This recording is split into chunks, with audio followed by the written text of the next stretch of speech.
नमस्कार, मी जान्हवी सावंत तुम्हा सर्वांचं स्वागत करते या विशेष कार्यक्रमामध्ये ज्याचं नाव आहे ओटीटी धमाका।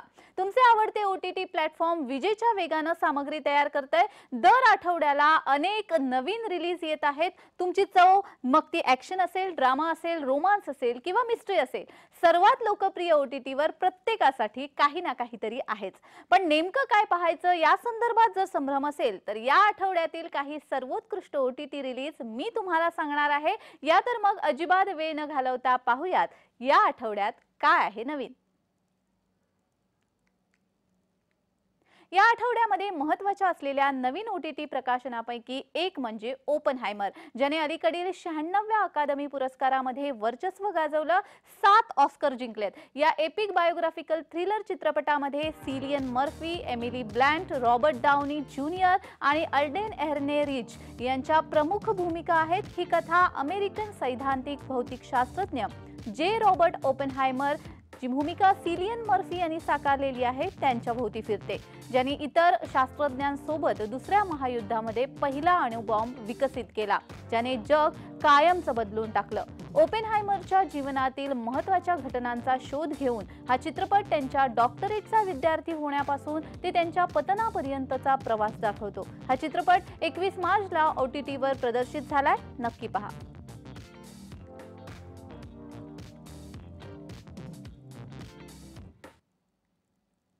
या आठवड्यामध्ये ओटीटीवर प्रदर्शित होणारा आणखी एक ऑस्कर विजेता चित्रपट म्हणजे जस्टिन ट्रायड दिग्दर्शित एनाटॉमी ऑफ अ फॉल।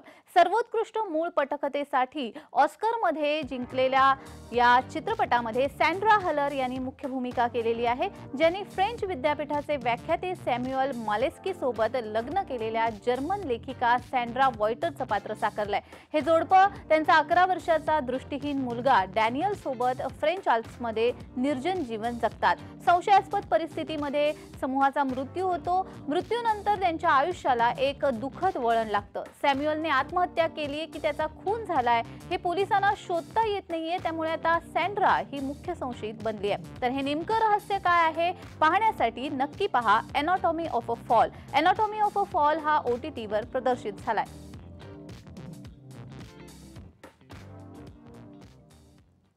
तर ओटीटी मधल्या यादीमध्ये आणखी एक नवीन चित्रपट म्हणजे सिद्धार्थ आनंद दिग्दर्शित फायटर या लोकप्रिय ॲक्शन ॲडव्हेंचर थ्रिलर चित्रपटाचा समावेश। एरियल ॲक्शन फ्रँचायझी मधील या पहिल्या चित्रपटामध्ये ऋतिक रोशन, दीपिका पदुकोण, अनिल कपूर, करण सिंह ग्रोवर आणि अक्षय ओबेरॉय यांच्यासह अनेक कलाकारांचा समावेश आहे। 2019 मध्ये श्रीनगर व्हॅलीमध्ये सेट केलेला हा चित्रपट भारतीय शूर जवानांवर पुलवामा हल्ला, प्रत्युत्तरादाखल केलेला बालाकोट हवाई हल्ला आणि त्यानंतर भारत-पाक सीमापार सशस्त्र संघर्ष याच्या भोवती फिरतो। 21 मार्चला हा चित्रपट प्रदर्शित झाला आहे, नक्की पहा फायटर।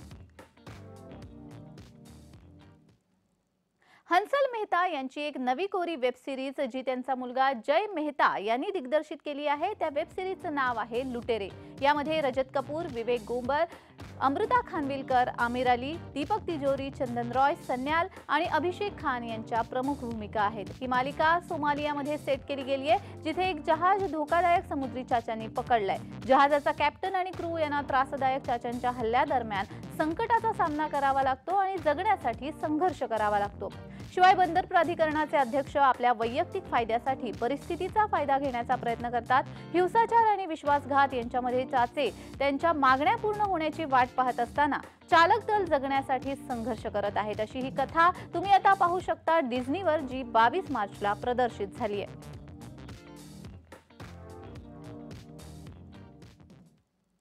गेम ऑफ थ्रोन्सचे निर्माते यांची एक साहसी कल्पनारम्य मालिका 3 बॉडी प्रॉब्लेम या आठवड्यामध्ये ओटीटीवर प्रदर्शित झाली आहे। 1960च्या दशकामध्ये चीनमधील एका तरुण महिलेने घेतलेला एक गंभीर निर्णय, या निर्णयामुळे एक विनाशकारी समस्या सुरू झाली आहे। जगाच्या अस्तित्वाला धोका निर्माण करणाऱ्या या समस्येचं निराकरण करण्यासाठी 5 हुशार माजी सहकारी एकत्र येतात। ही तल्लख बुद्धी गूढ उकलण्यामध्ये आणि खूप उशीर होण्याआधी त्यावर उपाय शोधण्यामध्ये यशस्वी होतील का हे पाहण्यासाठी नक्की पहा 3 बॉडी प्रॉब्लेम्स।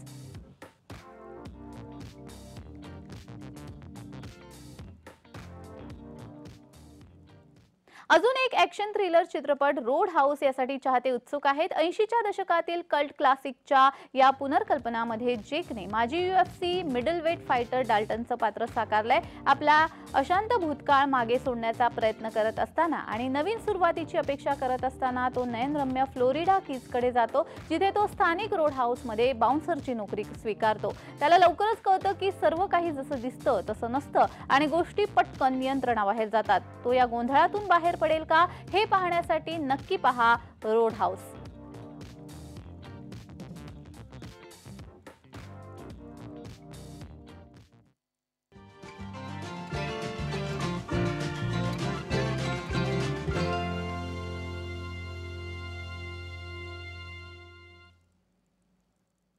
तर हे होते काही आलेले चित्रपट आणि वेब सिरीज। आता पाहूया कलाकारांच्या आयुष्यातील रंगतदार किस्से टाइमपासच्या माध्यमातून।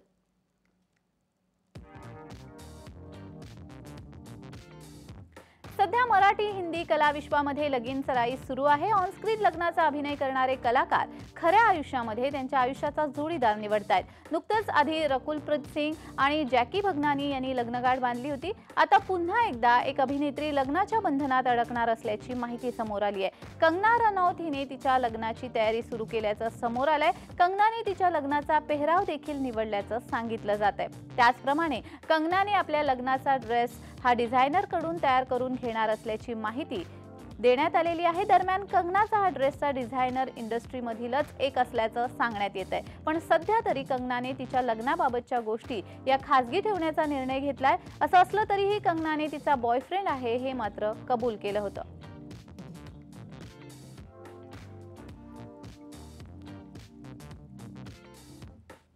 मृणाल दुसानीस छोट्या पडद्यावरील लोकप्रिय अभिनेत्री आहे। सुपरहिट मालिका दिल्यानंतर मनोरंजन विश्वापासून दूर असलेली मृणाल आता अमेरिकेहून भारतामध्ये परतली आहे। भारतामध्ये आल्यानंतर मृणालने सगळ्यात आधी आईने बनवलेल्या जेवणावर ताव मारला। मृणाल अमेरिकेत गेल्यामुळे चाहत्यांना तिची खूप आठवण येत होती। अखेर नाशकामधील गोदाकाठ परिसरातील फोटो शेअर करत तिने चाहत्यांना सुखद धक्का दिलाय।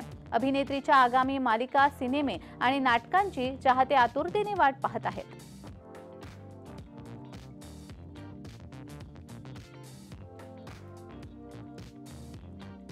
प्रसिद्ध टीव्ही अभिनेत्री रश्मी देसाईने तिच्या जबरदस्त व्यक्तिमत्वामुळे प्रत्येक घराघरामध्ये एक खास ओळख निर्माण केली आहे। अशा परिस्थितीमध्ये रश्मी नेहमीच कोणत्या ना कोणत्या कारणाने चर्चेत असते।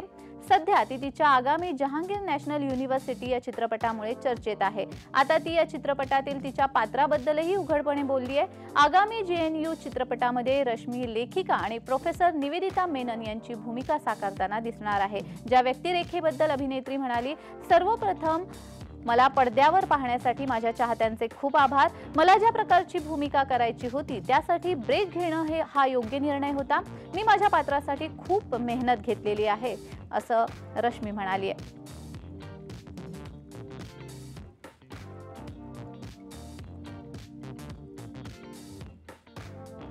नोरा फतेहीला आता कोणत्याही ओळखीची गरज नाही। केवळ स्वबळावर तिने इंडस्ट्रीमध्ये मोठं स्थान मिळवलंय। तिला इथपर्यंत पोहोचण्यासाठी खूप वेळ आणि मेहनत लागली। नोराने तिच्या करिअरची सुरुवात डान्सर म्हणून केली होती, पण आज तिने एक उत्तम अभिनेत्री म्हणूनही स्वतःला सिद्ध केलंय।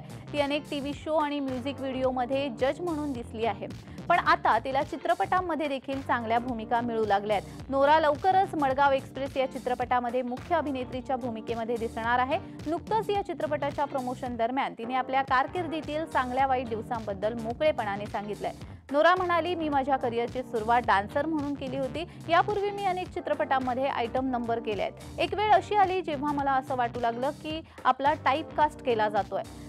आपण आपल्या करिअरची सुरुवात डान्सर म्हणून केली होती। पूर्वी आपल्याला फारसे चित्रपट करायला आवडत नसायचं। नोरा पुढे हेही म्हणाली आहे की इंडस्ट्रीमध्ये कोणीही गंभीर भूमिकांसाठी डान्सरला कास्ट करू इच्छित नाही। लोकांना वाटतं की ती फक्त आयटम नंबर करू शकेल आणि दुसरं काहीही नाही, परंतु आपल्याला त्याची विचारसरणी पूर्णपणे बदलायची आहे। आपण कोणतीही भूमिका करू शकतो आणि आपण प्रत्येक आव्हानाला सामोरे जाण्यास तयार आहोत हे लोकांना समजावे अशी आपली इच्छा आहे, असं नोरा फतेहीचं म्हणणं आहे।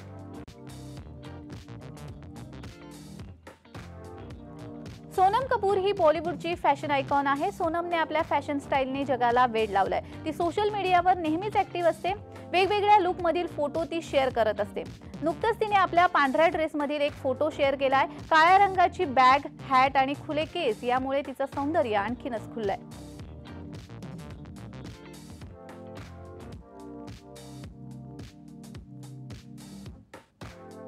अभिनयाच्या विश्वात चर्चेत असलेला अभिनेता म्हणजे स्वप्नील जोशी. स्वप्नील 2024 या वर्षामध्ये जोरदार कामामध्ये व्यस्त असताना त्याचा आजच्या सोशल मीडिया पोस्टने सगळ्यांचं लक्ष वेधून घेतलंय. आता ही नव्या चित्रपटाची हिंट आहे की स्वप्नील फक्त आपली ट्रिप एन्जॉय करतोय हे अजूनही कोड्यात आहे. स्वप्नीलने नुकतंच त्याच्या 2 चित्रपटांची घोषणा केली असून आता स्वप्नील आगामी काळामध्ये काय करणार हे बघणं उत्कंठावर्धक ठरणार आहे. निर्मिती विश्वामध्ये पदार्पण करून स्वप्नील पुन्हा अभिनयामध्ये स्वतःची चमक दाखवतोय यात शंका नाही.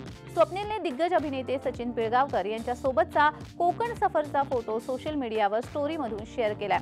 आता हे नक्की नवरा माझा नवसाचा 2चं शूटिंग आहे की अजून काही नवा प्रोजेक्ट असणार हे अद्याप स्पष्ट झालं नाही. स्वप्नीलने नुकतंच त्याच्या निर्मिती विश्वामध्ये पदार्पण करून नाच ग घुमा या चित्रपटाचं पोस्टर लॉन्च केलंय. प्रेक्षकांना त्याच्या या चित्रपटाची उत्सुकता तर आहेच. सोबतीला बाई ग या चित्रपटातून स्वप्नील अनोखी भूमिका साकारणार असल्याचं कळतंय. 2024 स्वप्नीलसाठी सिनेमॅटिक ठरणार यात शंकाच नाही. पण स्वप्नीलच्या सोशल मीडिया पोस्टमधून त्याने सगळ्यांचं लक्ष वेधून घेतलंय आणि आता तो नक्की कोणत्या प्रोजेक्टसाठी काम करतोय हे बघणं उत्सुकतेचं ठरणार आहे.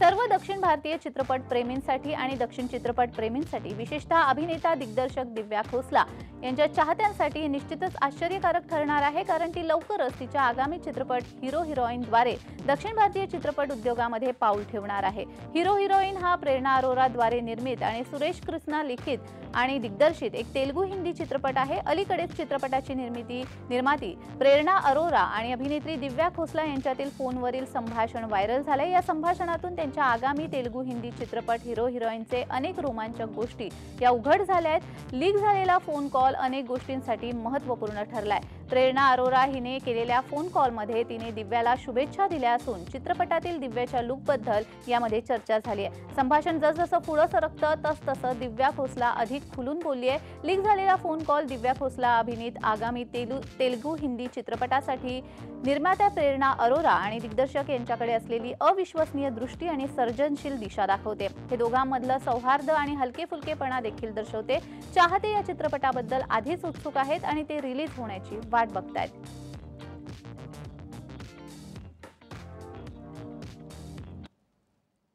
तर असेच रंगतदार किस्से आणि नवीन OTT रिलीज जाणून घेण्यासाठी पाहत रहा OTT धमाका माझ्यासोबत दर शनिवारी. आजच्या भागात इतकंच. पुन्हा भेटू. तोपर्यंत जय महाराष्ट्र.